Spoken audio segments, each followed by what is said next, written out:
pagi anak-anak, jumpa lagi bersama Ibu pada pagi hari ini dalam video pembelajaran. Nah, sebelum kita memulai akan proses pembelajaran kita, baiklah persiapkan dulu terlebih dahulu alat tulis menulis kalian, buku tema, dan catatlah materi-materi penting pada video pembelajaran ini. Mari kita mengawali pembelajaran kita pada hari ini dengan berdoa. Berdoa mulai.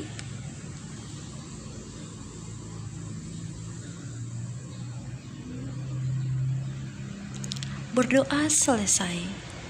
Nah, anak-anak, mari kita bersama-sama melantunkan bersama salam PPK.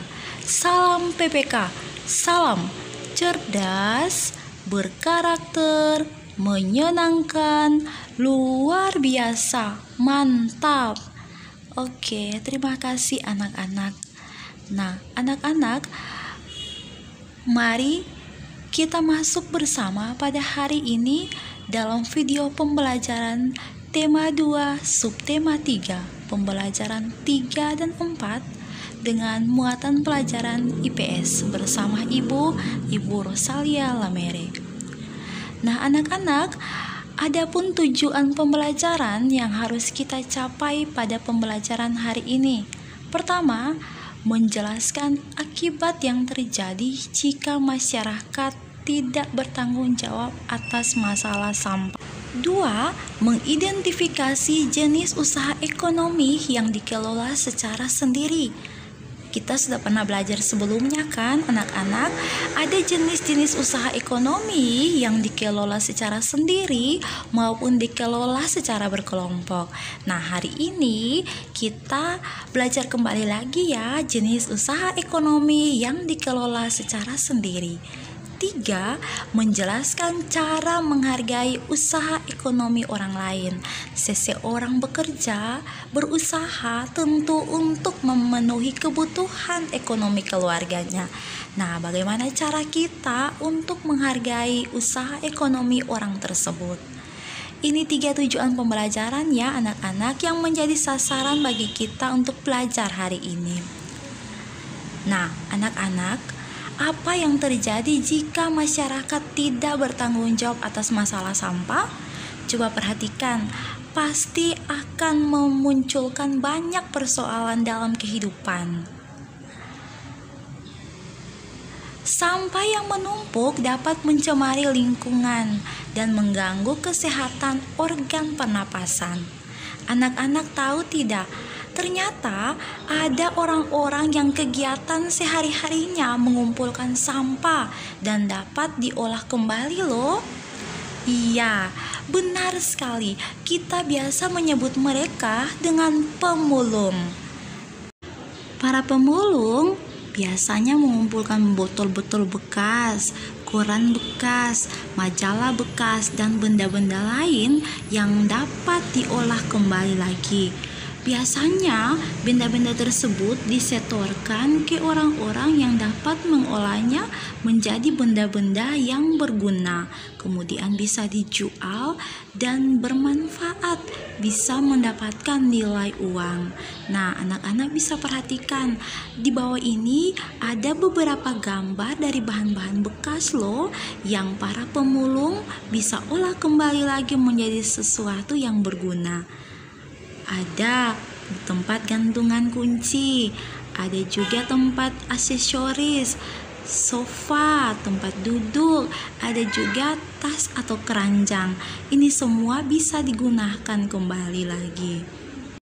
Nah, setelah mendengar penjelasan awal Ibu tadi, kira-kira apa pendapatmu mengenai pekerjaan sebagai pemulung?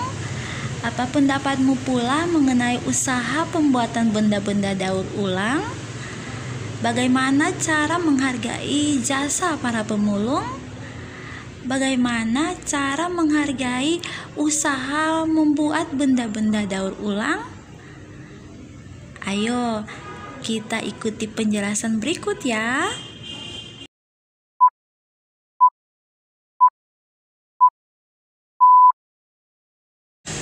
Nah, anak-anak, Kegiatan ekonomi yang dilakukan setiap orang tentu melibatkan orang lain dalam kegiatan tersebut. Keterlibatan orang lain ini dapat kita lihat dari kegiatan produksi, ya, distribusi dan juga konsumsi. Ini 3 istilah yang sering berhubungan dengan usaha ekonomi. Ayo kita lihat apa sih keterlibatan mereka? Pada kegiatan produksi, orang yang terlibat adalah tenaga kerja. Pemakaian tenaga kerja ini dimaksudkan untuk memperlancar kegiatan produksi loh. Selanjutnya, barang hasil produksi tersebut akan disalurkan kepada konsumen. Dalam kegiatan penyaluran barang tersebut, tentu produsen membutuhkan seseorang untuk menyalurkan barang tersebut kepada konsumen. Nah, orang itu yang biasanya disebut dengan distributor. Jadi, disinilah letak hubungan antara produsen, distributor, dan juga konsumen. Sementara konsumen adalah pihak yang mengonsumsi barang dan jasa untuk memenuhi kebutuhan hidupnya. Barang dan jasa diperoleh dari produsen bisa secara langsung atau juga melalui perantara atau distributor. Nah, ketiga pelaku kegiatan ekonomi tersebut akan saling berhubungan membentuk arus diagram ekonomi. Setiap pelaku kegiatan ekonomi memiliki peran masing-masing yang saling menguntungkan loh. Nah, kita lihat ya bagaimana 3 pelaku ini bisa bekerja sama dan menguntungkan. Ada produsen, distributor, dan juga konsumen. Nah, kita ada pada bagian mana ya? Oke anak-anak, setiap pelaku kegiatan ekonomi memiliki peran masing-masing yang saling menguntungkan dalam kegiatan kehidupan sehari-hari, baik sebagai makhluk sosial maupun makhluk ekonomi. Manusia hendaknya memiliki etika dan moral. Dengan etika moral, manusia dapat menghargai setiap kegiatan ekonomi yang dilakukan oleh orang lain. Nah, anak-anak, bagaimana cara kita menghargai kegiatan ekonomi orang lain? Cara menghargai kegiatan ekonomi orang lain antara lain sebagai berikut. 1. Menumbuhkan persaingan usaha yang sehat dalam kegiatan perekonomian. 2. Menghormati usaha ekonomi semua orang dengan tidak iri atas keberhasilan orang lain. 3. Menjunjung tinggi setiap jenis pekerjaan yang dilakukan orang lain. 4. Meneladani keberhasilan orang lain dengan meniru sikap positif orang tersebut. Nah, ini 4 cara yang bisa kita lakukan untuk menghargai usaha ekonomi orang lain. Oke anak-anak, sampai di sini pembahasan materi kita mengenai kegiatan usaha ekonomi dan cara menghargai usaha ekonomi orang lain. Semoga pelajaran hari ini bisa menjadi inspirasi bagi kita untuk melihat peluang bagaimana bisa menciptakan usaha-usaha kecil yang berguna bagi kehidupan kita, dan juga cara menghargai usaha ekonomi orang lain yang berusaha untuk memenuhi kebutuhan keluarga mereka melalui usaha-usaha kecil yang mereka lakukan dalam kehidupan mereka setiap saat. Oke anak-anak, sampai jumpa lagi pada pertemuan berikutnya. Ya, seperti biasanya, mari sebelum kita mengakhiri pertemuan ini, kita berdoa bersama.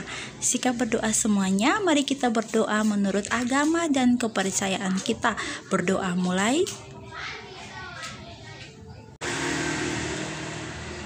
Berdoa selesai. Oke, selamat pagi semuanya. Sampai jumpa lagi pada pertemuan berikutnya.